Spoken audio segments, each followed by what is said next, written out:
Yo, what's going on, y'all? This is Marcus Rosa, aka Mazuma TV, back at y'all with some more boxing talk, man. Back at y'all with another live, man. Shout out to the nation and the mob. I just checked my subscriber count and we officially hit that 2,100 mark. So shout out to the nation and the mob for making this possible. Shout out to the boy PYP Boxing, leaving the first comment on the live for the day, man. If y'all can hit the like button as soon as you come in, that'd be very much appreciated. We got some things that we currently need to discuss uh in the boxing world. You feel what I'm saying?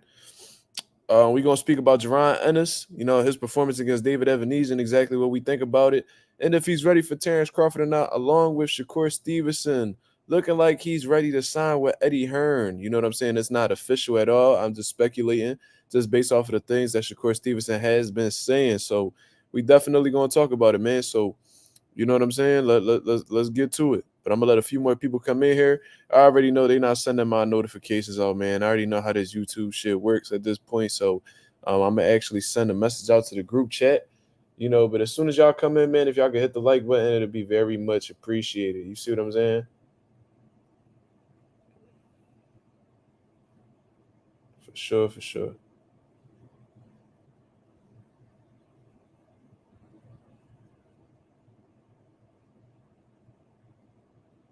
I hope everybody is doing well. I hope everybody has had a great weekend. I definitely had a great weekend myself, man. I was able to spend time with my son. You know what I mean? Had a great weekend with him. Teaching him how to walk. You know what I mean? Little shit like that, man. This is it's a beautiful thing. You know what I'm saying? Just bonding with your boy ain't nothing like it. Shout out to my boy Ralph. What's going on, my brother? What's up? What's up? Talk to me, man. How was the boxing? How was y'all boxing weekend? Because there was a lot of good fights that was on. You know what I'm saying? Besides Jon Andis, they had the Tevin Farmer and Raymond Mortaya fight that a lot of people weren't really satisfied with. We definitely gonna touch on that. I want to see you guys' opinion on that situation. You know what I mean? We just gonna run through the full card with Jon Andis because fortunately, I was able to watch the whole opening card. You know what I'm saying? So I'm gonna give you guys my thoughts and opinions on that as well. You see what I mean? So it is what it is. It is what it is. You know what I'm saying? Hit the like button as soon as you come in. Let's see how many likes we got so far. We got 5 people in the building. We need 5 likes, man. Let's see where the likes is at, man. I hope y'all not disappointing me with these likes. You know what I'm saying? We only got 1 like. Goddamn. We only got 1 like in the building, man. Man, what we doing, man? Y'all supposed to be showing love to the channel, man. Come on, man. We the nation. We the mob. Come on with that. Come on with that, man. But yeah, man, I'm happy that we hit that 2,100 mark. We actually covered ground pretty fast with that. You know what I'm saying? Especially with me not having the most consistency. You know what I mean, with the channel. Dealing with health issues and stuff like that. We was able to cover ground pretty fast. So, I mean, I'm pretty pleased with that. And we gonna keep on grinding, man. We gonna keep going. Like I said, we on the road to 3K. And then as soon as we hit that 3K, we gonna hit that 4K. You feel what I'm saying? Shout out to my boy Ralph. He said they might have to pump the brakes on Mortaya a little bit. Let him continue to improve before making a big jump in competition. I actually agree with that, Ralph. And this is why I'm going to agree with that. You see what I mean? With Raymond Mortaya being on the come up, you know what I'm saying? He hasn't really had the same like matchmaking that these other guys have had um under Top Rank. I don't know if Raymond Mortaya is like an official Top Rank fighter. I don't know exactly what his situation is, but regardless, I feel like he's been, playing it in the background in terms of, you know, his career. You know what I'm saying? It seems like Top Rank's not really that focused on him. I don't know exactly what his promotional situation is. I don't know if he has a co-promotion. Listen, I don't know what the situation is. All I know is, you know what I mean, when Teofimo Lopez is on the come up, they gave him the perfect fights at the perfect time. Mordecai, he fought Nakatila and shit like that. But, for the most part, man, he hasn't really been getting like those, those former world champions under his belt. Tevin Farmer is one of them. You know what I mean? But that was a little bit of a tough fight stylistically for him right away. You know what I'm saying? But prior to that, he didn't have too many names that was like really, helping him progress as a fighter. So I still think that Mordecai is in those stages where he should still be developing. You know what I mean? But at the same time, he is ranked high and, sanctioning bodies and stuff like that. So if they were to offer him a world title shot, I'm sure he's going to take it. You see what I mean? So I guess he's just in a tough spot, man. If Shakur is not going to be looking to fight him, or Baranchek, or any of the champions at 35, that he needs to, get right back in the gym, get him another fight day, stay busy, and, continue to build himself up. Because, once you get that world title, and especially if you win a world title, there ain't no backstepping after that. You just gonna have to handle all the smoke as it comes. So while you still a contender, man, still get the meaningful fights, get that tough, crafty veteran that you can learn something from, and continue to, build your experience up, and, sharpen up the tools in your arsenal. You know what I'm saying? So I definitely agree with Ralph's comment, man. That was a great statement right there. But, unfortunately, if you guys tuned into the live fight party, the commentary that I had last night, then you would know that I tuned into the Tevin Farmer and Raymond Mortitalia fight kind of late. By the time I had gotten around to it, it was already the 8th round, so I wasn't able to see the other rounds. You know what I mean? I watched 8, 9, and 10. And, the 9th round and the 10th round, I see Tevin Farmer visibly hurt. You know what I'm saying? In the last round, Tevin Farmer got hurt pretty bad, but he was able to recover. And, he was still trying to, make a statement in those rounds. So Tevin Farmer recovered. He showed a great chin, great resilience. You know what I'm saying? And, he was trying his best. Yeah, I mean, he was definitely trying his best. You feel me? So that's pretty much what it is. There was a lot of people that felt like Tevin Farmer won, but at the same time, I don't know. I don't know how Tevin Farmer expected to get a fair shake when you're going against a top-ranked fighter on the top-ranked card and you're not affiliated with Top Rank. You see what I mean? As far as I'm concerned, I believe Tevin Farmer is a free agent. I don't think he signed with any promoters or anything like that. So with that being known, it's like, that for you to get a decision, because you're not gonna knock dude out. You're not like this knockout puncher. You don't get a high knockout ratio. So it's not, it's not very likely that you're gonna stop Raymond Mortitalia. So you got to take into consideration that, for you to really beat this guy, you're gonna have to like really beat this guy. Like, you're gonna have to beat the shit out of him. And if you did anything less than that, or you just made it slightly competitive, they're gonna give the nod to Raymond Mortitalia. That's just how the business works in boxing, unfortunately. Whether it's right or wrong, that's just how shit's set up at this current point. You see what I mean? So, yeah. My boy Rouse said that live was funny and your homies is comedy. Yo, that's how it is all the time, though, bro. Like, I wish that I had cameras following me, like, when we in the gym and shit like that. Once we get the work done and we just sitting there socializing, it'd be some funny-ass shit that be going on in that gym, man. I just wish that, what I mean, everybody else is able to experience this, the chemistry and, the comedy. This shit just, hilarious. You see what I'm saying? But yeah, man. So that, I mean, we only got 6 people in the building. I'm sure the viewership is gonna pick up as I continue talking boxing. Let's speak about Jon Andis and exactly what happened with him. But for the most part, I don't know what this guy's name is. I'm gonna just call him He said no, he not ready. I guess you're referring to Jon Andis. I mean, let's speak about it before we just jump out the window and really, make these assumptions. Because at the end of the day, Terence Crawford has a fight coming up as well. You know what I'm saying? In August, he's going up against Morth, right?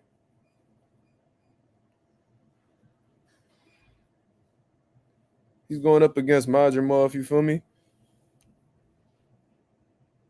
Yo, that's you? Oh, all right.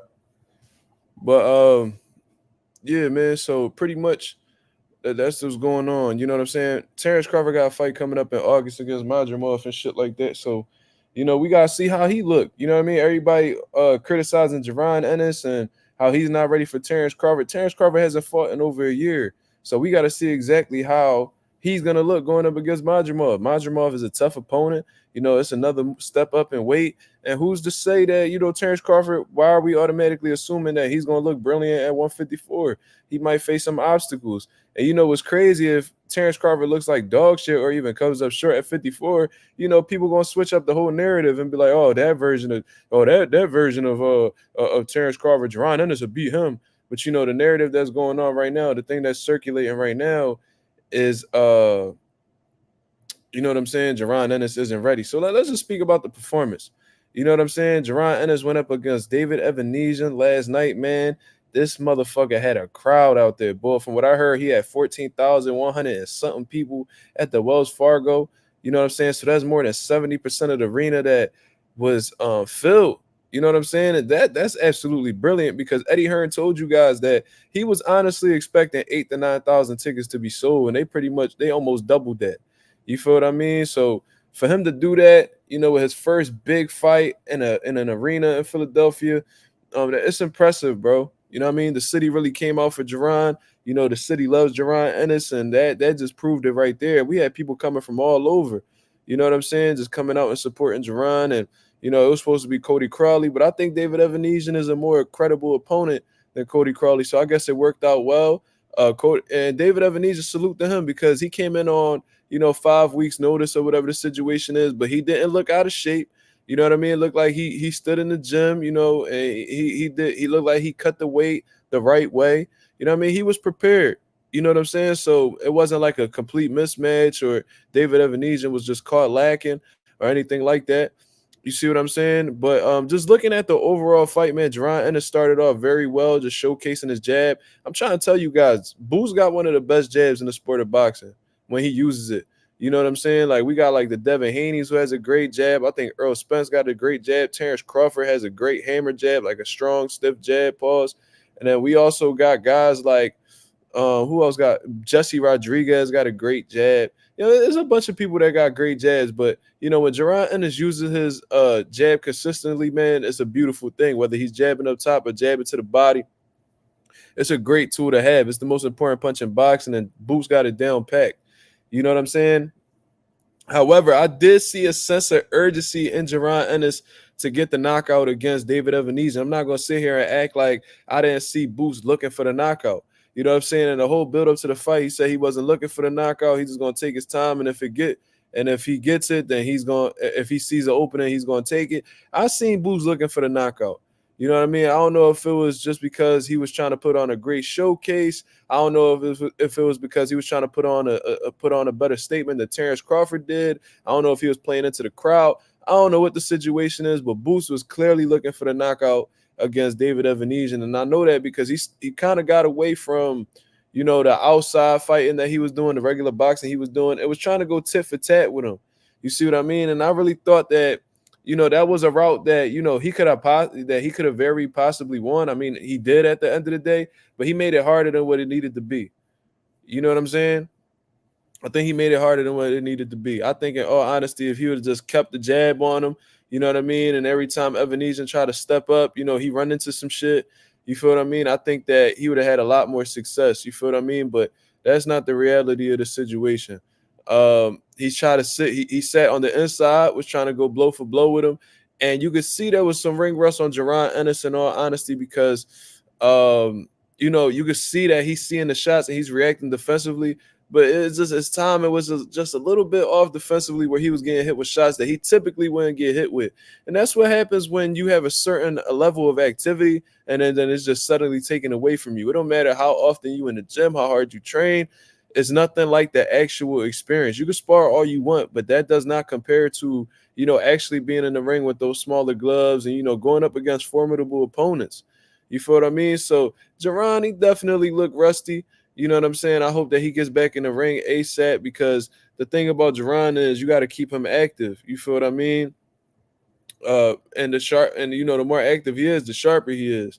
Some of the sharpest performances I ever seen from Boots was when he was consistent. And considering that was the longest layoff of his career, it's not far fetched to say that he was off a little bit. Yeah, Kegi, David Evanesian is a formidable opponent. Evanesian was a C-level fighter? Really? So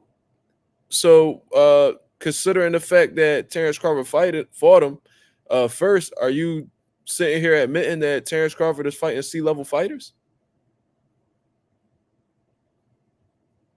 But destroyed Boots. Listen, y'all entitled to y'all opinion, and one thing I'm not gonna do is try to sway y'all opinion or anything like that. You know what I'm saying? I'm just giving y'all my opinion, and then y'all can believe whatever y'all want. You see what I'm saying? Evanesian is a C-level fighter. I've seen him upset guys who was on the come up at welterweight. Okay, well, you entitled to your opinion. But if you ask Eddie Hearn, he is a world level fighter. And when you look at David Evanesian on the rankings, his rank is not that bad. His rank is not that bad at all. You see what I'm saying? So let's check it out. So we checked Jaron in his box rec. You know what I'm saying? David Evanesian is now on his resume, and according to BoxRec, he's ranked 23 in the world. You see what I mean? So, I mean, you can take it for what it's worth. If you feel like he's a C-level opponent, that's cool. But regardless, he's game. One thing we can't deny is that David Evanesian is game. You feel what I mean? So it is what it is. I mean, I mean, what other opponent was better for Jon Andis to face on 5 weeks' notice? Who was a better opponent than David Evanesian that would have accepted a fight with Boots on 5 weeks' notice? Boots' best punch was a low blow. That's how I know you a fucking hater, because he actually got a whole knockdown and it was a beautiful shot. You know what I'm saying? And you talking about the low blow being the best punch? Like, these dudes are goofies, bro. These dudes are absolutely goofies. These guys don't really want to give any fighters credit that they feel, you know what I mean, is a threat to the fighter that they prefer. You see what I'm saying? The best punch was a low blow. This nigga done got a whole knockdown, done landed some beautiful punches on David Evanesian, but you want to bring up the low blow being the best punch? Absolutely goofy, bro. Absolutely goofy. You feel what I'm saying? But anyways, like I said, I thought Jon Ennis, yeah, bro, this is what people, yeah, yo, Ralph, this is a great point right here. You know what I'm saying? Wasn't Boots supposed to fight Josh Kelly back then, but Evanesian upset Kelly? Bro, I remember when the doctor stopped the fight, not Boots. Dickhead. It's a stoppage regardless of who stops the fight, whether it's the corner, the doctor, you know what I'm saying? The ref, it don't matter who stops it. It's a knockout regardless. Or if he quits in his corner, that's a knockout. Like, I don't understand. Like, the doctor stopped the fight, not Boots. Who caused the doctor to stop the fight though? Boots. Use your logic, my brother. C-level fighter who was also outweighed by 20 pounds too. Bro, like, what is wrong with y'all? Like, so the fuck what? People rehydrate, bro. Like, what's the problem? What's the problem? Like, y'all really just go out of y'all way to talk shit about fighters, bro. Listen, and I asked you a clear question, and you have yet to answer it. Who else was better for Jon Andis to fight that would have accepted a fight against Geron on 5 weeks' notice? You know what I'm saying? Who else was available for Jon Andis to fight that was a quality opponent on 5 weeks' notice? David Evanesian was the best bet. Cody Crowley was the mandatory for the IBF. He couldn't. He had a double eye surgery. He wasn't able to pay. He wasn't able to get approved by the doctors. All right, so they scrambling trying to find an opponent. They find David Evanesian. Who else would have stepped up to the plate that would have been a better opponent than David Evanesian? It's a simple answer. So what? Boots supposed to sit back and just sit on the shelf until somebody credible wants to step up and fight him? No, he got to fight. So regardless of whether y'all want to acknowledge he's a good fighter or not, that was the best case scenario. That was the best case scenario for Boots. That was the best opponent possible for Boots to fight at that given moment. Nobody, Rashidi Ellis, Stanionis, none of them dudes. None of them dudes would have stepped up to fight Boots on no 5 weeks. Notice they gonna ask for a full training camp, 6 to 8 weeks, for sure. And that's a huge if, because I mean he got a bag behind him now. But even then, when they had full training camps and they were sending fight offers, they was turning them down. You feel what I'm saying? So it is what it is, man. So like I said,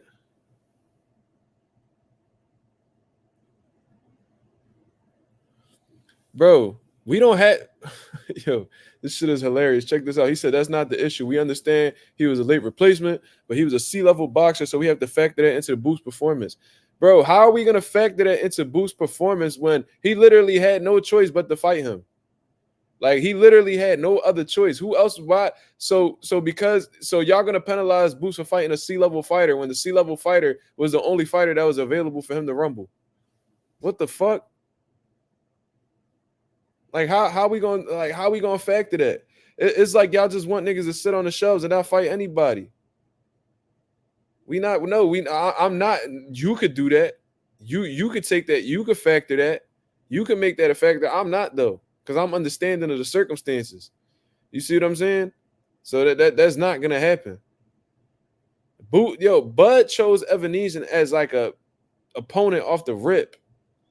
You feel what I'm saying? He fought him off the rip. He chose him. Boots didn't choose him. He was gonna fight Cody Crawley because he was obligated to do so by the IBF. Fucking Evanesia was the replacement. He said Boots clout chase Crawford. So because you want to fight a motherfucker, that's clout chasing? Or do you just want to prove that you as good as you say you are?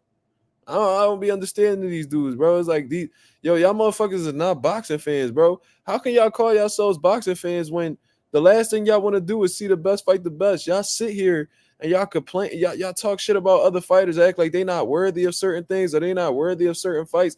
This is exactly why boxing fans don't get the fights that they want. Because y'all be worried about the wrong shit. Y'all be worried about the wrong shit. Niggas sitting here talking about one fighter clout chasing another fighter. If he want to fucking fight, he gonna make it known that he want to fucking fight. What's the problem? That's clout chasing because you calling somebody out or you want smoke. I don't understand that. But anyways, like I was saying, man, let me get back to my initial thoughts. Like I said, I thought Boots, I do think he made a few things wrong. I think he was a bit anxious. I think he was just excited to get back in the ring, and I think he lost sight of certain things. Like I said, I think if he would have boxed outside and just used his jab and punched in combinations and didn't allow Evanesia to close the gap, Boots had the chance of facing Bud the end of 2022, but chose not to. You misinformed, my brother. You completely misinformed. You completely misinformed. When did Bud ever say that he was gonna fight Boots in 2022? When? Because from what I understand, when I seen that interview and Bozy was like, you know what I mean? Was you gonna fight him anyway? He was like, probably not. I had bigger fish to fry. Y'all the only motherfuckers who say that shit. He said, why didn't he stay in the WBO? He chose the IBF. So what? They were literally negotiating it. All right, tell me. All right, show me. Show me what were they negotiating? What were they negotiating? Tell me. I literally got a whole video that explains step by step what happened. You see what I'm saying? I got a video where I did a collab with YSM Sports Media where he breaks down somebody who's cool with both BLK Prime and he's cool with Boots and them. Explains exactly what happened. And what you talking about literally didn't happen. So feel free to go check out that video, get educated, and then come back a better man. You see what I'm saying? Yeah, like he said, were you there? Were you there? Were you there when they were literally negotiating it? Let me know. Let me know what's up. Tell me something I don't know. It sounds like you advised on shit. You know what I'm saying? It sound like you know something we don't. So if you somebody who behind the scenes or something, man, inform us. Because I never heard Buzz say that they was negotiating anything. As a matter of fact, let me put this video on. Let me put this video on real quick. Let me put this video on. Y'all motherfuckers gotta get educated, man.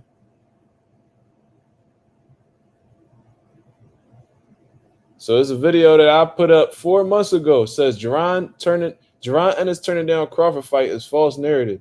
The truth of YSM Sports Media. Yeah, I don't need to see your video. Yeah, because you don't want to hear the truth, dickhead. Get the fuck off my page. If you just want to talk, if niggas would just want to have a monologue, then you don't need to be in this comment section. You feel what I mean? Niggas just want to hear whatever they want to say. They don't want to hear nothing else. You know what I'm saying? For all that, just talk to yourself, my nigga. You in the wrong chat. If you want to have a dialogue, you at the right place. If you want to have a monologue, you could just go talk to yourself and stay to yourself. Go make your own channel, nigga. Fuck you talking about? I don't need to see your video. Nigga, then get the fuck off my page then. Faggot. Fuck you talking about? Bro, Bernie, who the fuck is Bernie the boxer, bro? Then what does he have to do with the business of boxing? The nigga be carrying fucking Bud spit buckets. Y'all niggas hold him so credible. This nigga be talking, he don't be knowing what the fuck he be talking about the whole time. Stop it. Nigga is a fucking flunky out of Bud gym, and y'all niggas feeling him. Stop it. Nigga never negotiated a fight in his fucking life. This nigga hear whatever the fuck he hear in the gym, and then he just comes spew it on on social media platforms. They get the fuck out of here. Shout out to my boy Teach. Shout out to my boy Teach. But like I said, man, like I just keep going back to the comments. My fault. I'll be really engaged with y'all. That's my apology. Like I said, it just looked like Boots was really anxious to put on a great show. I guess he was feeling the pressure a little bit. He was trying to get him. He ain't trying to get him up. He wasn't trying to keep dude in there too long. He was looking for the emphatic knockout, and he was trying his best. He was trying to put him together and all that. But Evanesia was game, bro. He took some hellacious shots. He was trying to land some shots of his own. He landed some shots on Boots, nothing too crazy that got Boots' attention or anything like that. But I think, in all honesty, Boots gave him them shots. You know what I'm saying? I think he was just sitting in the pocket too long. The timing on his defense was just a little bit off. You know what I'm saying? And I'm gonna chalk that up to ring rust. I'm gonna chalk that up to ring rust. And besides that, he was looking for the knockout instead of setting the shit up. You know what I'm saying? He was able to land that pull counter that was able to sit Evanesian down and shit like that. He accumulated a lot of punishment, which was why the doctor had stopped it and shit like that. But, yeah, Philly loved the show, man. Everybody, obviously I'm from Philly. I'm a part of the boxing culture over here, Philly and shit like that. And there was a lot of positive. I didn't hear nothing negative about, Jaron Ennis' fight. Everybody that was there, I had coworkers that don't even watch boxing that bought tickets to go watch the fight because they heard about how good, he said Norman Jr. would have beat Boost that night. Bro, Norman Jr. don't even believe that shit. Go ask Brian Norman what happened when they sparred a few months back. Go ask him what happened. Come on, man. Y'all niggas gotta stop this shit, man. Brian Norman would have beat Boots yesterday. You out your fucking mind. Brian Norman is nowhere near Boots. You ain't never hear Norman mention Geron in his name. Never. It's for a reason, y'all. Y'all niggas gotta do y'all Googles, man. The only motherfucker that's calling out Boots right now is Blair Cobbs, and that's because he smoked rocks. Keep it a buck. That boy smoked rocks. He done beat up an old ass. He had a tough fight with an old ass Adrian Broner, and he talking about, you know what I'm saying? Sparring is sparring. All right. So why he not calling him out then? Show me where Brian Norman is calling out Jaron Ennis. Show me. Shit, I'll look it up for you. Where the fuck is Brian Norman calling out Jaron Ennis at all? They probably mentioned him and he was like, yeah, man, yeah, we like that fight. But is he going out of his way to call out Jaron Ennis? Tell me.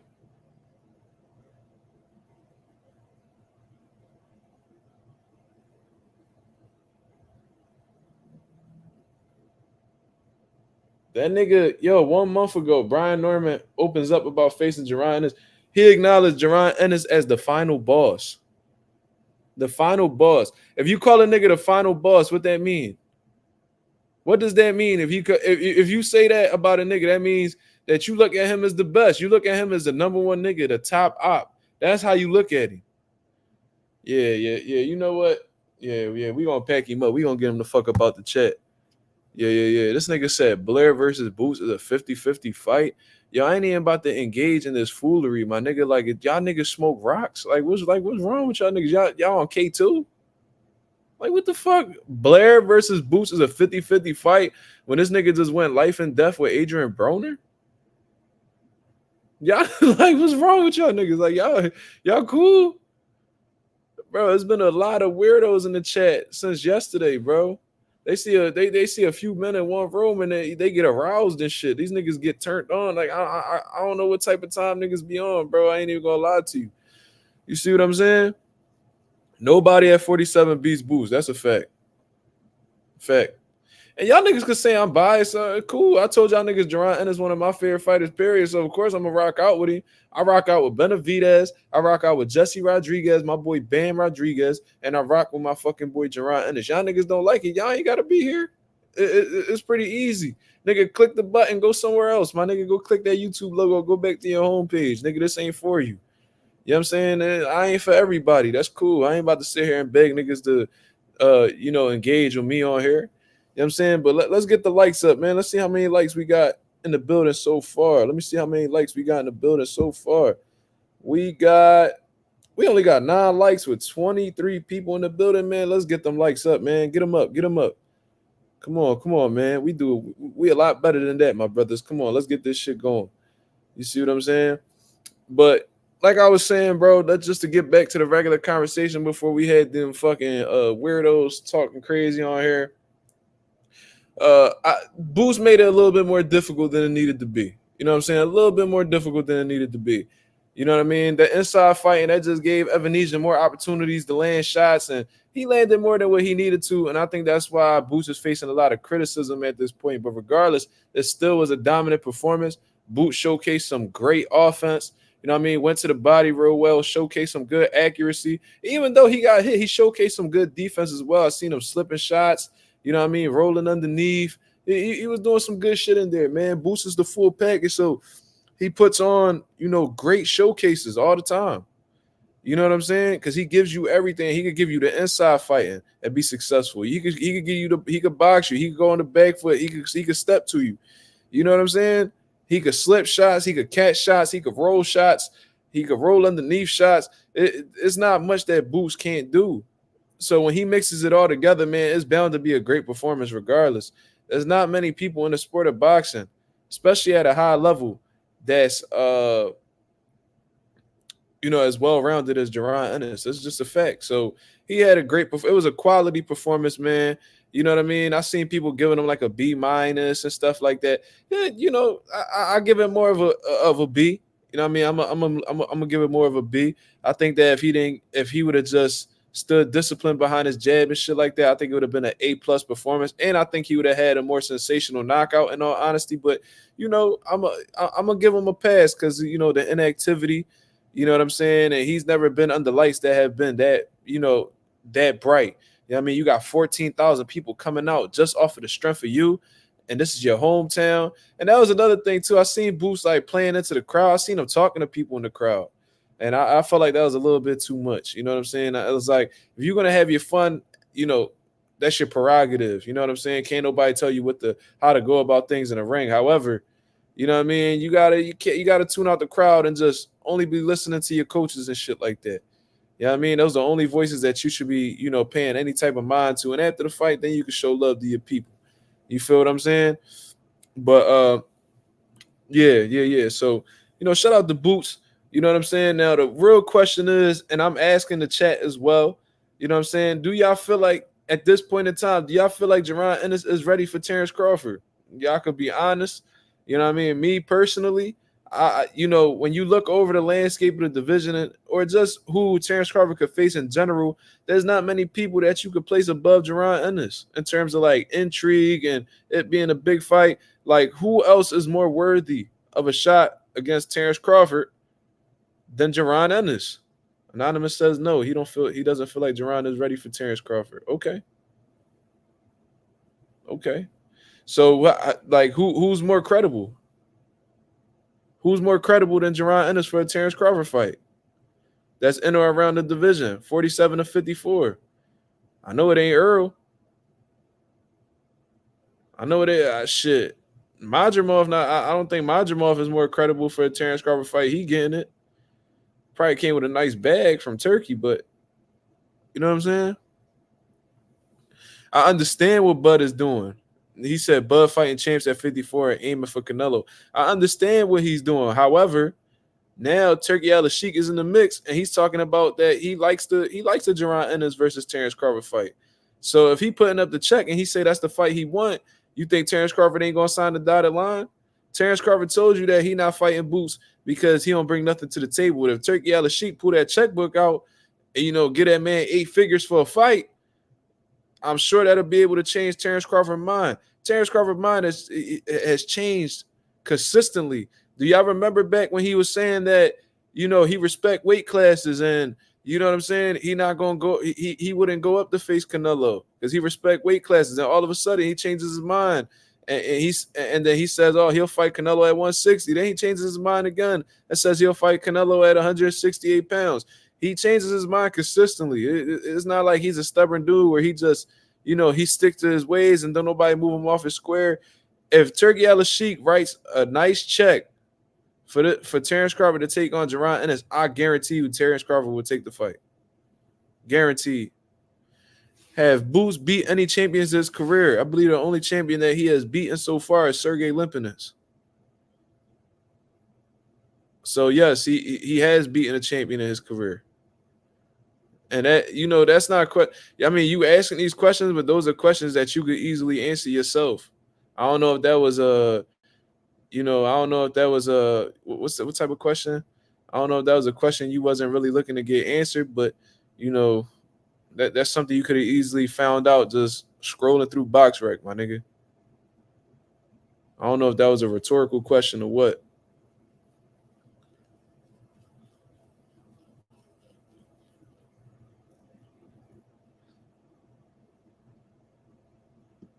My boy Anonymous said, Bud just wants the money fights. He's done with the legacy route. He did that shit for years, and people still don't appreciate him. I understand that. I understand that 1,000%. He's shown that he's been great.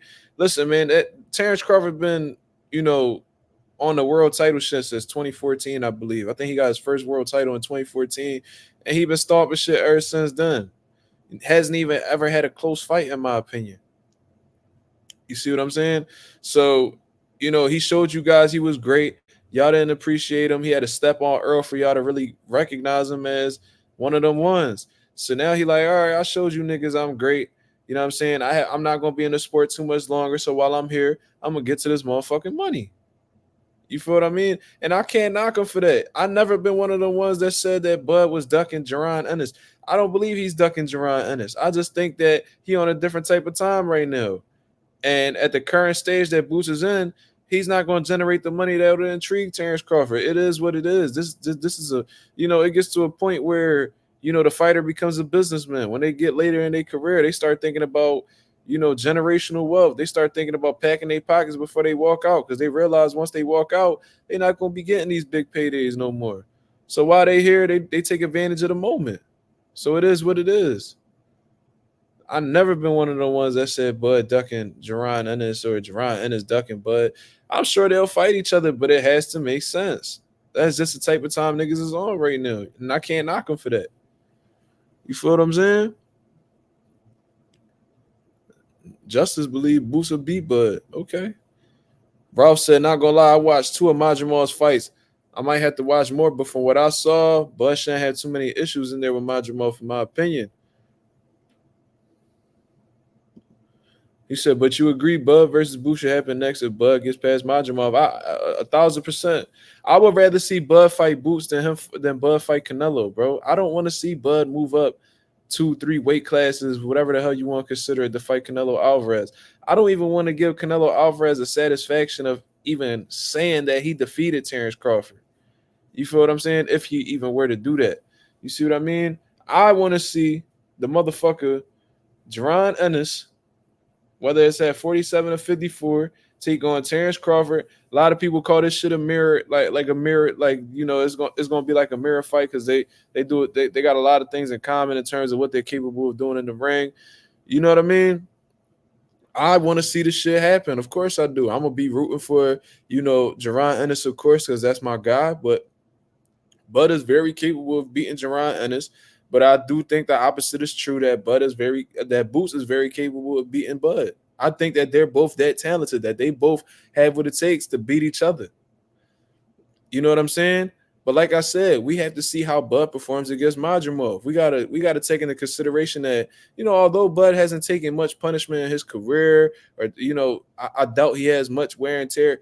Bud is what, 37 years old? How old is Terence Crawford right now? 36, 37? You know what I mean? For a fighter, you getting up there. You know what I mean? So who's this? He's at a certain age right now. He's 36 years old right now. You know what I mean? About to be 37 in a couple months. But the thing is, Bud is at a particular age where he could look phenomenal like he did in the Earl fight. And then, come into his next fight and be a shell of himself. I've seen it happen. Right around this age, I've seen it happen. Now, I'm not wishing that on Bud at all. I hope he looks sensational. I hope he defeats Madrimov. You feel what I'm saying? You said how many champions has he fought? Whether he's former or current, he was a champion. Like, what is you talking about? Sergey Limpinus was a former world champion. You asked, has he beaten any champions? And I said, Sergey Limpinus, because Sergey Limpinus has had a world title before. Whether it's former or current, he was a world champion. You can't discredit Sergey for that. But anyways, um, who said okay? But you didn't say current neither, nigga. Fuck you talking about? You ain't say current neither. Fuck,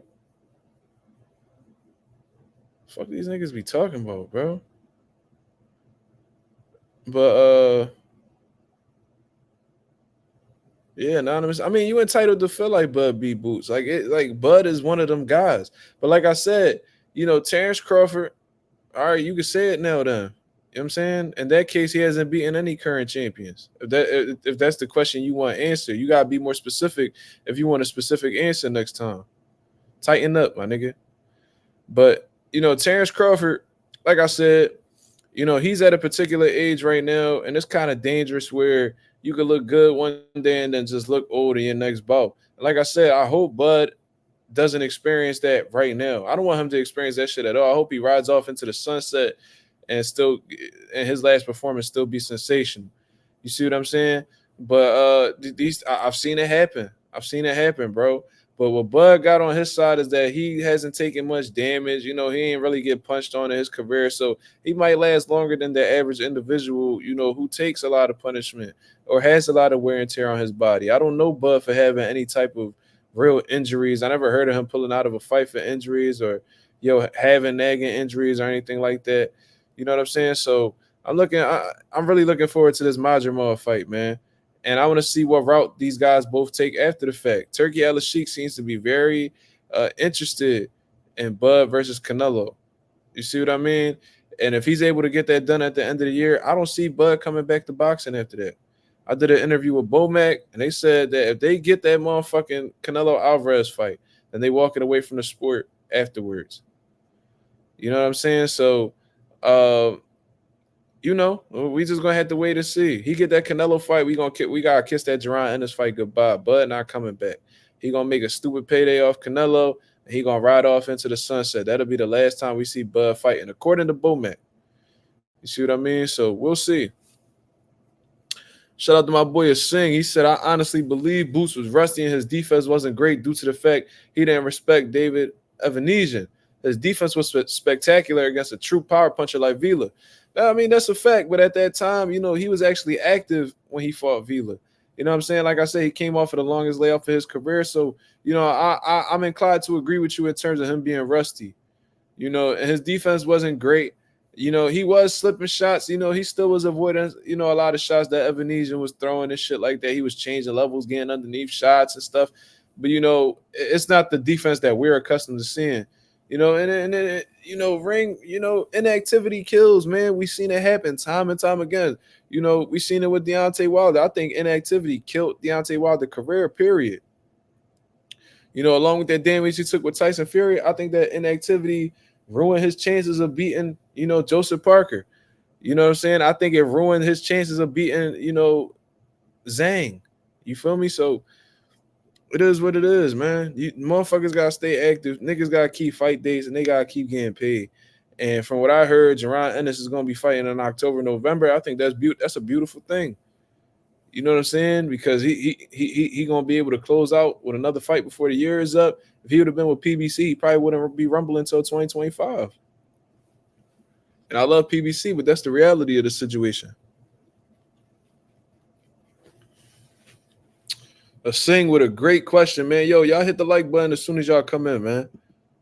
He says, Mazuma, if you were to give us your best bet, who do you think Boots fights next and when? Well, like I said, they talking about October, November. But Boots told you guys he's looking to unify his division before he moves up to 154. That's a true goal of his. He wants to become undisputed. So with that being known, he's going to be looking at the guys who currently have belts in the division right now, whether it's Terence Crawford, who obviously is at 54. We got Brian Norman, who has an interim belt. Mario Barrios. I don't know who, Stanionis. You know what I mean? Maybe one of those guys. And either one of those fights, they're both meaningful, so I'm going to be there for it. If Boots truly wants to do that, if that's on his, hit list, before he goes to 54, then fuck it. You know what I'm saying? He looking to do some legacy defining shit. So why not? Why not? I'm never going to question a guy who, truly wants to be great in the sport and has, goals. Boot said that he wants to get all his belts, then he moving up. So he wants to go after a guy who actually has a belt. So I don't know if Stanionis still has a belt or a version of a belt or whatever. You know what I mean? But regardless, it seems like that's what he gonna do next. I believe Eddie could get it done too. I think that Eddie Hearn is on a hell of a roll. I think that he's very influential in the sport of boxing right now. And I think that, he really believes in Boots where he wouldn't mind, putting up a certain amount of money to make shit happen. You know what I'm saying? But it seems like Manny Pacquiao trying to find his way back in this division, causing dysfunction, trying to get a fight with Mario Barrios. Yo, listen, y'all. I ain't no disrespect to the legends and shit like that. Manny Pacquiao were all time great, but I hate when these old motherfuckers don't know when to hang it up, bro. That's an old pet peeve of mine. Like, it even bothered me seeing Floyd through exhibitions and shit like that. But I don't be tripping too much because it doesn't affect like the current landscape of boxing. You feel what I'm saying? So I let it rock. But Manny Pacquiao, he don't know how to sit his old ass down, man. He got punched on by Ugas. He getting spoon fed by his wife after the fight, all beat up. He talking about he gonna retire. Then all of a sudden he wants to compete in the Olympics. Then he wants to fight Conor Ben, and he wants to do all this shit. Now he talking about fighting Mario Barrios for a legit world title, like for the WBC. Are you fucking serious? His old ass could take all that time off and then come back and fight for a world title while everybody else in the division waiting for their opportunity. I hope Mario Barrios beat the dog shit out Manny Pacquiao if they make that fight happen, bro. I'm sorry. You know what I mean? It might be sad to see. I ain't gonna lie to you. I never liked Manny Pacquiao, but seeing him getting punched on by Ugas was sad. You know what I mean? It was sad for me to watch. I thought, Ugas kept throwing overhands and was cracking Manny in his head and shit like that. He ain't had no power, so he wasn't able to get Pacquiao out of there. But you know what I'm saying? Like, Mario Barrios got real power. You know what I mean? Yeah, you seen what he did to Ugas.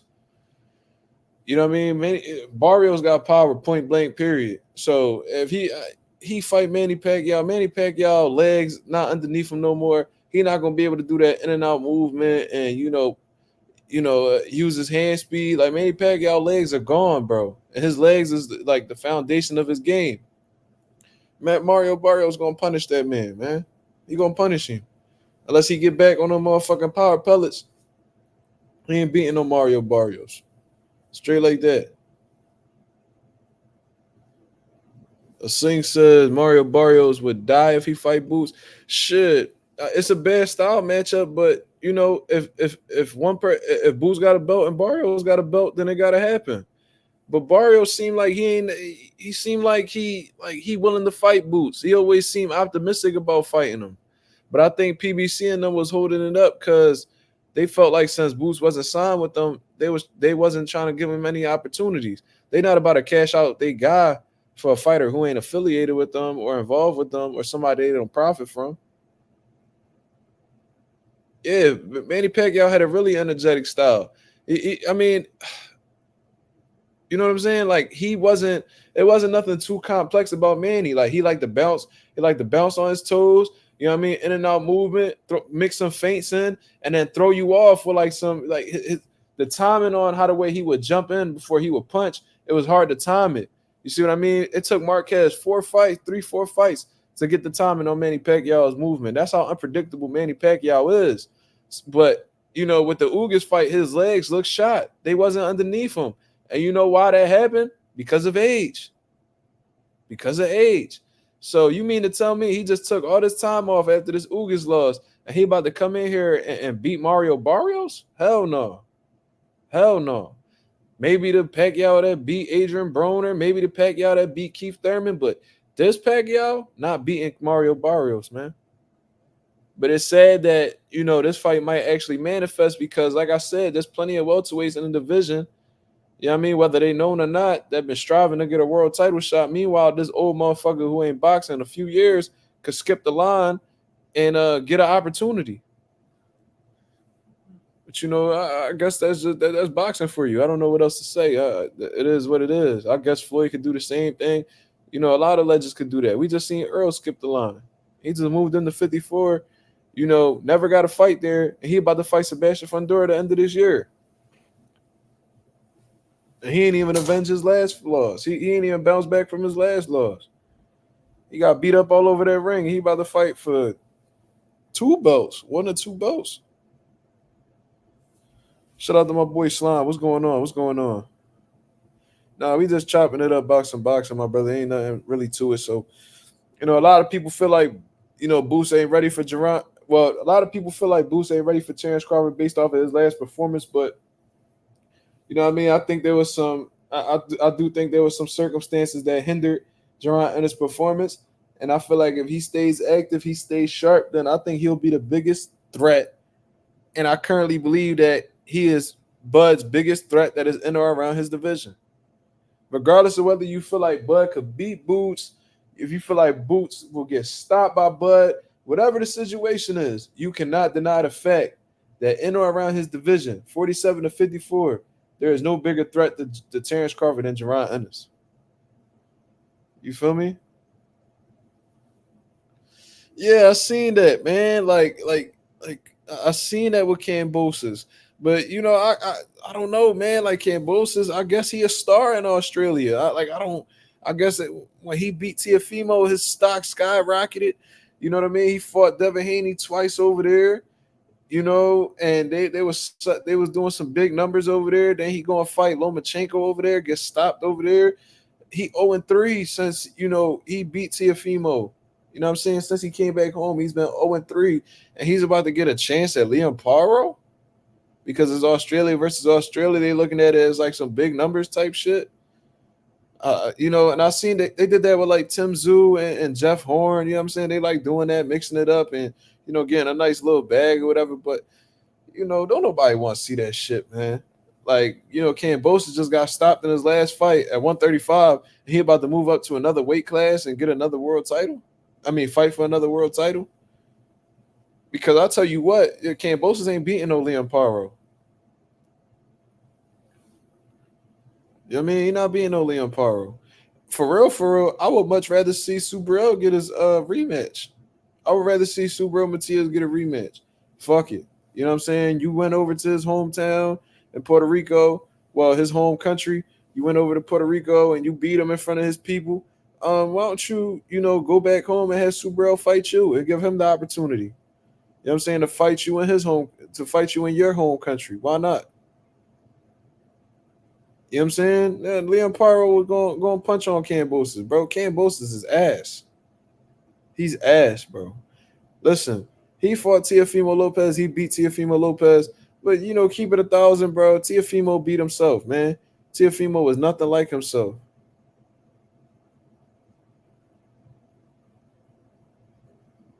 You know what I'm saying? Teofimo, he wasn't focused. He wasn't locked in. And I think that there was a lot of mental blocks that, Teofimo Lopez had that hindered his ability to beat Cambosis. But even then, even with Teofimo Lopez not being on his A game, he still dropped Cambosis.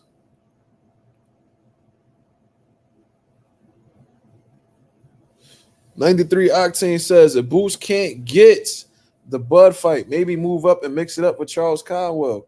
I mean, listen, man.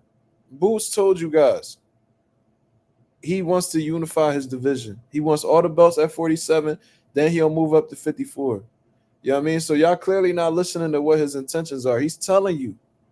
He's telling you what he's gonna do if he can't get that Bud opportunity right away. So, it is what it is. Let him get his belts in his weight class and move up. Because if he listen, and it's a great thing for him to do too. Because if he becomes undisputed at 47 and moves up to 54, it's gonna give him more leverage on what he decides to do next. Like example, Devin Haney.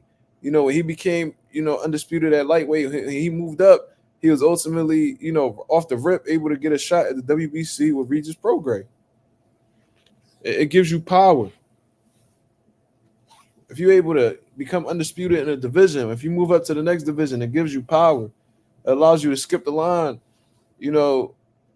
skip the line on people who, already in the division. He said, I don't even like T.O., but in a rematch, T.O. hurt Cambosis bad. Shit, he might. He might. But T.O. he inconsistent, man. His mind be all over the place. I don't be knowing what that boy be thinking about. Sometimes he looks sharp, sometimes he don't. I don't know. I don't even trust T.O. You know what I'm saying? He could look phenomenal like he did against Josh Taylor, then he could look like dog shit like he did against Jermaine Ortiz. You know what I'm saying? So it all depends on what T.O. show up that night. He can't be trusted. Consistency is definitely not, T.O.'s strong suit. You know what I'm saying? But Cambosa's definitely got to ease. He definitely hit the lottery that night with T.O. And there was people walking around like, yo, like Cambosa's, yo, like he really the king of 135. Devin was like, oh yeah, let's take care of that. That nigga signed a shitty ass deal with Top Rank to get that shit going too. That's how much he knew Cambosa was easy work. He gave him everything just to take them belts up off that boy. Shit crazy.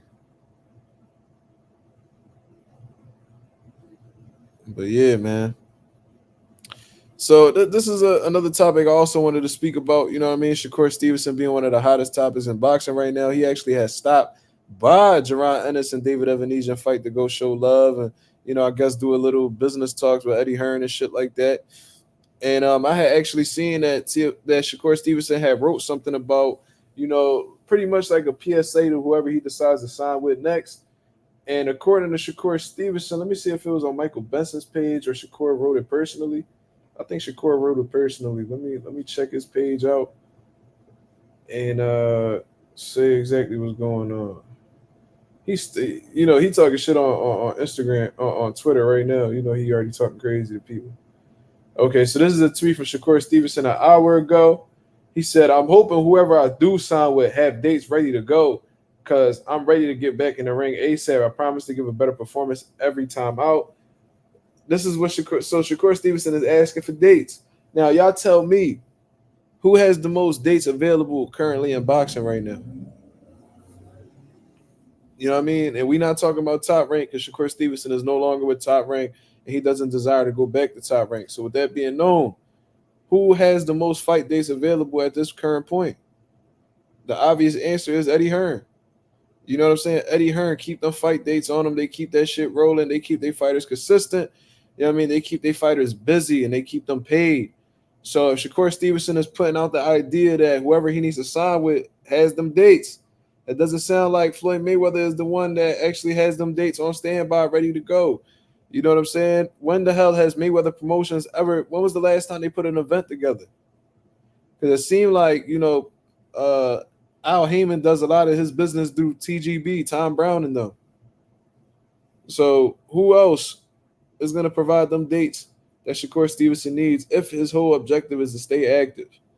It's going to be Matchroom, y'all. So, within the next couple weeks, don't be surprised if Shakur Stevenson, signs a partnership or just a promotional deal with Eddie Hearn, bro. Eddie Hearn, it seems like he's very interested in what Eddie Hearn offers. He has a lot of respect for Eddie Hearn. He acknowledges him as a good promoter.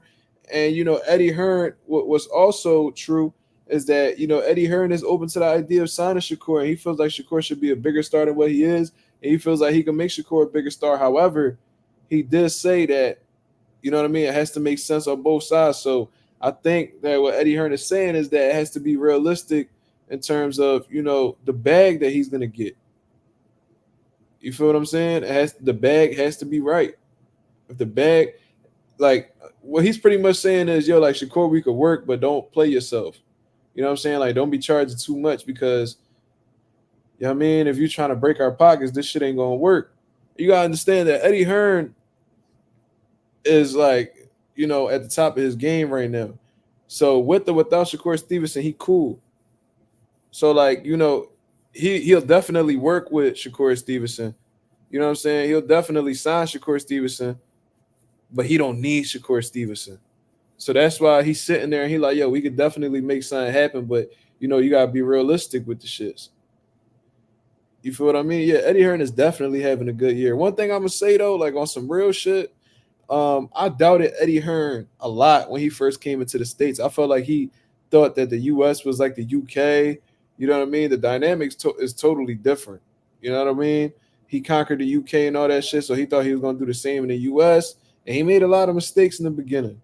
You know what I mean? He caused a lot of tension with other promoters talking crazy about them and shit like that, and you know he had a tough startup. They were talking about how the zone was losing a lot of money. Yeah, he lost that 5v5. He definitely did. Ain't no doubt. Ain't no doubt. But he got smoked by Frank Warren. But regardless, you know, uh little by little, man, Eddie Hearn just stood consistent.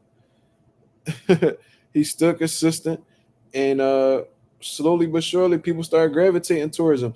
And I think that he just took advantage of what these promoters took for granted. And what I'm saying is, like, PBC, they ain't have no fight dates. You know what I mean? All they fighters is inactive. Nobody is staying busy over there, and they trying to eat. They trying to provide for their family. They trying to stay sharp. They don't want to come in. Thank you, bro. No problem, bro. Anytime. But you know, fucking what I'm trying to say is, people trying to stay active. They trying to keep bags coming their way. They trying to feed their family. So, when Eddie Hearn was like, "Yo, there's a lot of inactivity going on over there, but my fighters staying busy." So fighters is just like, "Damn, I'm trying to get fight dates. You know what I'm saying? I'm trying to stay active. I'm trying to get a bag." So they all started taking it. They started all gravitating towards Eddie Hearn. You know what I mean? There's no coincidence. My boy PYP Boxing says, "Hello, yes, boots ready for Bud. Hell yes. Okay."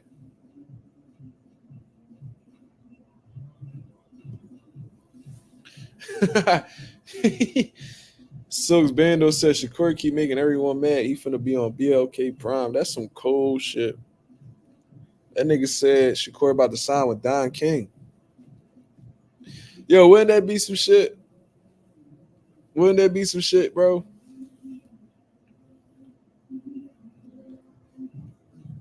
This nigga signed with Don King, or he signed with BLK Prime. That should have fucked everybody head up. So I said all of this shit just to say that, Shakur Stevenson, it sounded like he gravitated towards Eddie Hearn.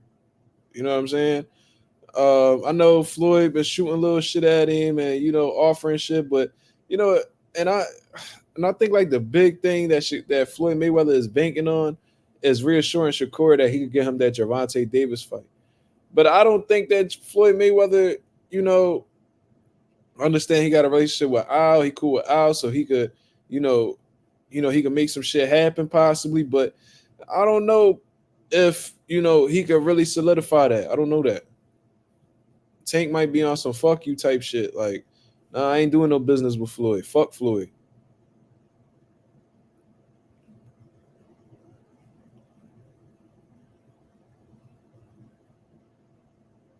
You know what I'm saying? So I don't know, man.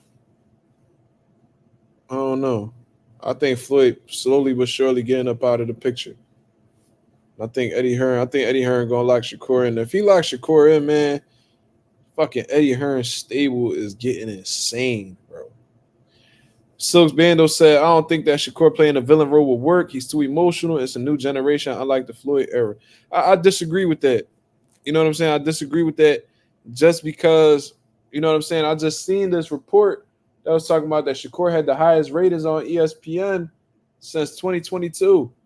You know what I'm saying? So he had some high viewership in his last fight against Haratunya.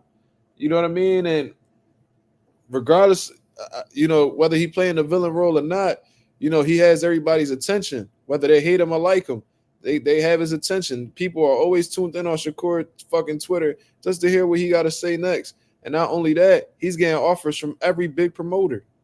Floyd Mayweather reaching out to him, Eddie Hearn reaching out to him, Golden Boy Promotions reaching out to him. So, obviously what he's doing is working. You know what I'm saying? Obviously what he's doing is working. So I don't know. I don't know, Silks. I think that he could, stir the emotions of the people and make a lot of money off of it.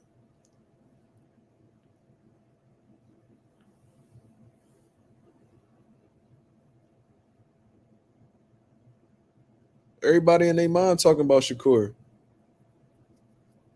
So as long as they talking about him, he relevant. And as long as he relevant, people gonna want to watch him. So if his way of staying relevant is by talking shit, is helping him. Listen, man. Yo, look, Floyd did the same shit, bro. And I know you saying it's unlike the Floyd era because people, it's a new generation and it's not like the Floyd era. But one thing that hasn't changed is that controversy sells. You know what I'm saying? Whether good press or bad press, you know what I mean? They say all press is good press. You feel what I mean? So if Shakur keep talking shit out here and he getting everybody rattled and he gets a fight, people gonna tune in whether they want to see him win or lose. They praying that he lose for real. So they gonna tune in to see if it's finally the day. That's what they did with Floyd. A lot of these dudes didn't fuck with Floyd, but they bought their pay-per-view. They bought the pay-per-view just in case Floyd lost. They wanted to be able to see that shit for themselves. You know what I'm saying? So he playing, he controlling these dudes. He the puppet master right now. Born Hustler said, people want to watch Shakur because they know he has the best skills in the sport of boxing. Well, I'm not. He definitely one of the most skilled fighters in the world. I ain't gonna say he the most skilled though. I don't think he got the best skills in the sport of boxing. He definitely up there though. I think there's others that whatever. I feel like Devin losing is a good example of how the public would have reacted to a Floyd loss. Floyd was on a way bigger scale than Devin Haney. So if Floyd would have lost for real, bro, the way that we seen Devin Haney get bashed, I think it would have been fucking 5 times worse for Floyd, bro. They would still be talking about it to this day. And Floyd done been retired for I don't know how long.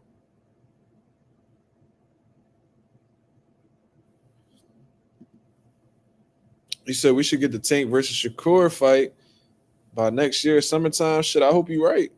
And hopefully, both of these guys are undefeated in that time frame. Because nothing's guaranteed. You feel what I mean? Hopefully they still at their peak. Hopefully, they both on their A game, and hopefully they could get that fight going on. Tank said he got a 6 to 7 fight, a deal or a goal. You know what I'm saying? And he set Shakur on that list. But it seems like he want to take out Vasil Lomachenko first. So it seems like that fight's gonna happen in November. I mean, so we'll see. We'll see. I like it.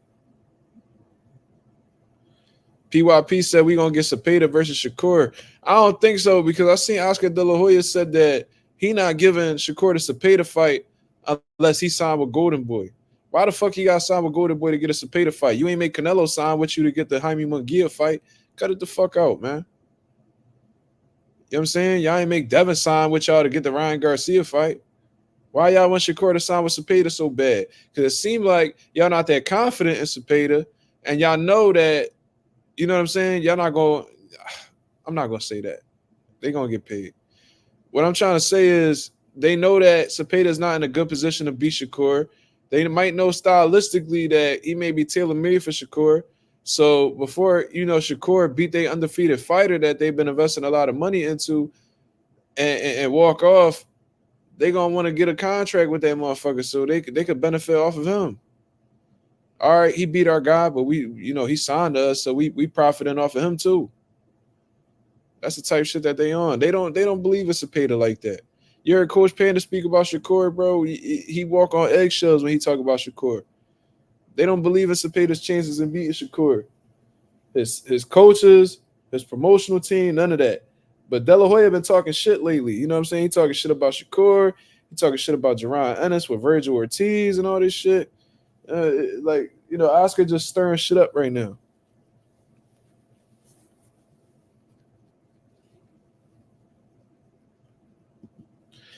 That boy Silk said, how Ellaby switch up on Floyd and he used to rub his shoulders. Listen, man. One thing we can't deny is that Floyd made Leonard Ellaby who he was. Leonard Ellaby stood loyal by him. He ran Mayweather Promotions for many years. I don't know exactly what the situation is, man. I think that Floyd felt the way about Leonard Ellaby supporting Tank, knowing that him and Tank got their issues. So I think Floyd gave Leonard Ellaby an ultimatum. This is what I think. I don't know. Maybe I'm tripping. But I think he gave him an ultimatum and was like, yo, man, you either gonna rock with me or you gonna rock with Tank. And maybe Leonard Ellaby was like, man, listen, I think it's in my best interest if I, work with Tank. Leonard Ellaby don't got shit going on at Mayweather Promotions no more. Mayweather not fighting. They stable ass. Everybody leaving the Mayweather promotional stable. So it's like, all right, I'm gonna go work with the biggest, one of the biggest stars in boxing.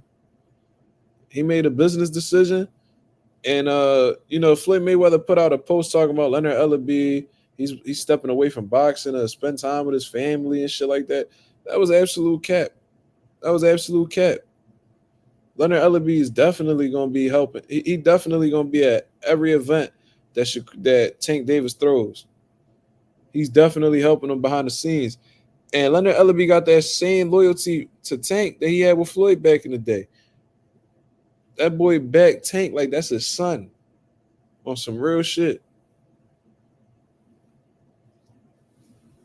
I don't know, man.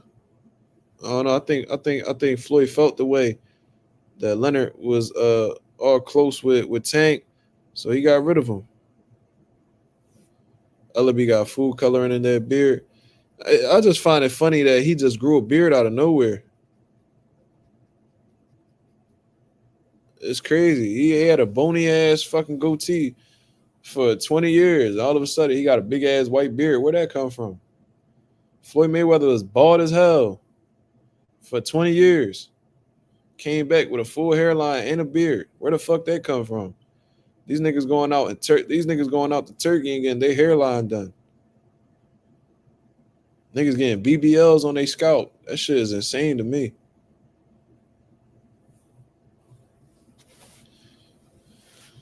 A BBL shape up is fucking nuts. That's all I know. He said Floyd gonna lose Carmel by 2027, 2028. Shit, I hope not. Carmel, they last hope. Carmel is Mayweather Promotions' last hope. They lose Carmel, bro, they might as well shut that shit down. But Carmel is very loyal to Floyd. At this point in time, he's very loyal to Floyd. He's always thanking Floyd, just very appreciative. And, Floyd been supporting him nonstop. And Floyd been putting Carmel on. Like he threw Carmel on that Nate Diaz and Masvidal undercard on like 2 weeks notice.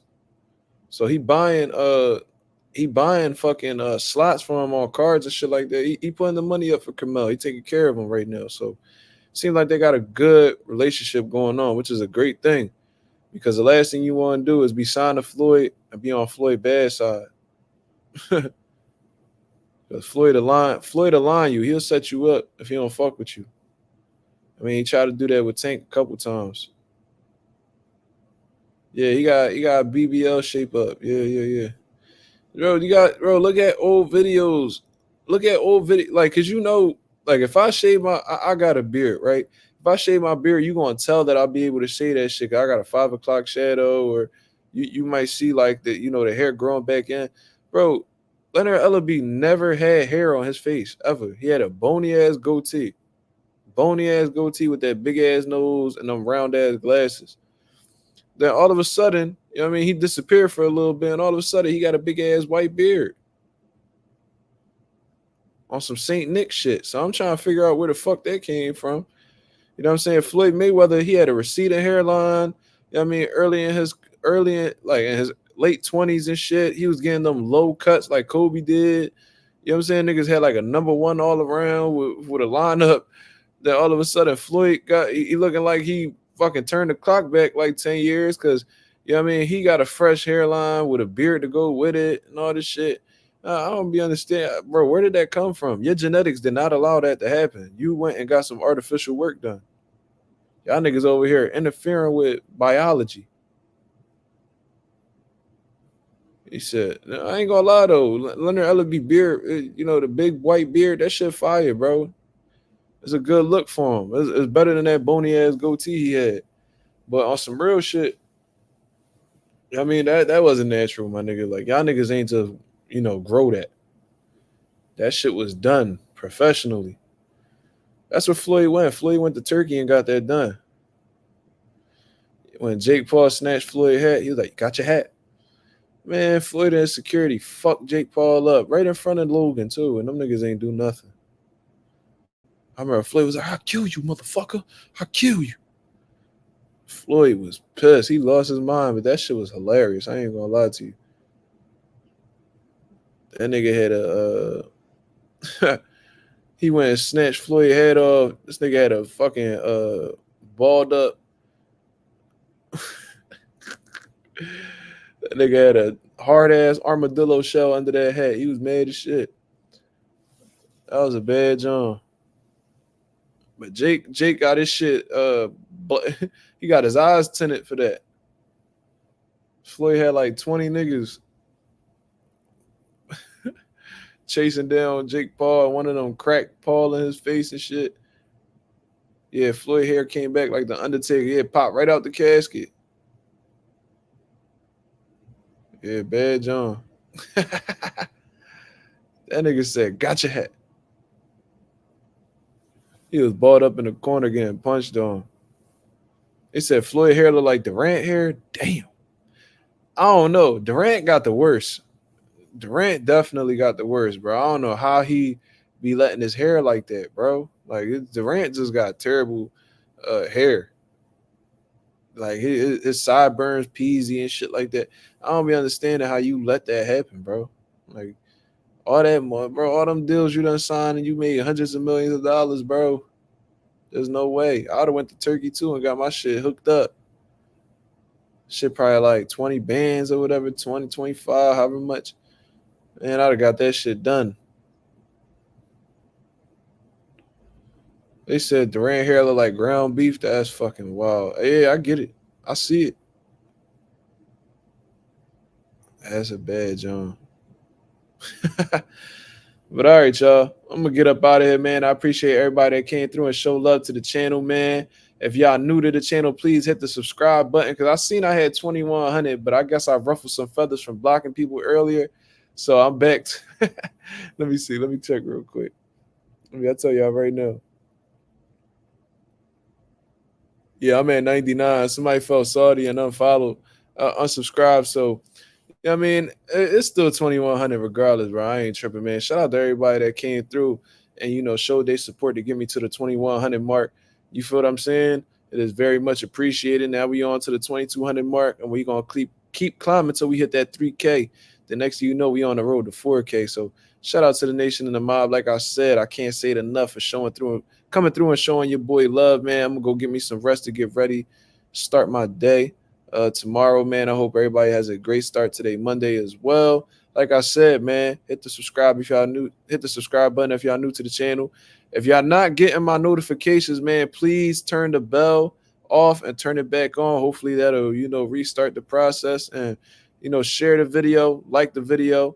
You know what I'm saying? I'll be back with some videos tomorrow, and I'll be back with another live tomorrow as well. So shout out to the nation and the mob. I hope y'all have a blessed, beautiful night. I'm out of here, man. Peace.